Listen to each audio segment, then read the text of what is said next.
Hey, my name's Stephanie Bett. I'm a rock singer-songwriter, and my first fully self-produced single drops October 17th. It's called Not What You Want, and you'll probably relate to it if you feel like the people in your life don't always value you for who you are, but instead what they expect you to be or who they choose to see you as. So as a result, you're forced to constantly deal with the consistent disappointment that comes along with choosing to be your authentic self and be vulnerable with others. Or conversely, maybe you keep those walls up because you know that will happen and people react poorly to it. Either way, you're living in a state of discomfort and so are they. But regardless, the weight always feels like it's on you, doesn't it? If I got your attention, chances are you're autistic, BPD, queer, chronically ill. Or maybe you're a part of another marginalized community who feels like they can't speak their voice without other people coming in and trying to dismiss you or trying to minimize your problems or not taking you seriously because perhaps they can't relate to them or they don't have the mental space to take that on.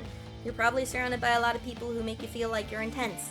And I bet you learn to expect this to always keep happening and realize that you're the common denominator, right? So you gotta hold yourself accountable. You set boundaries, you set goals, you check in with yourself, you do all the things you're supposed to do, and you try not to be the crazy one. But over the past year, I've learned I deserve better than to be around people who shut me down and criticize me when I try to be real about the things that are real in my life. I deserve to be around people who don't make me feel like I have to suppress myself or hide my truth for their comfort.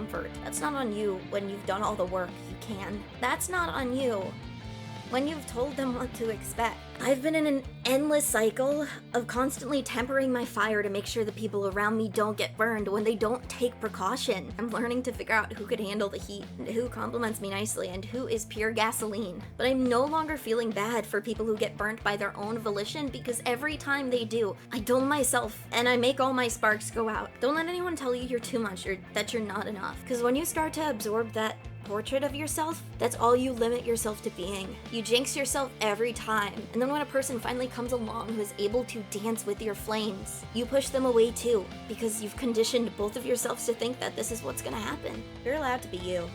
Other people could take that or leave it. Keep an eye out for my song on October 17th. It's been a hell of a ride for me to write it and put it out there, so knowing that I'm not in it alone makes it easier.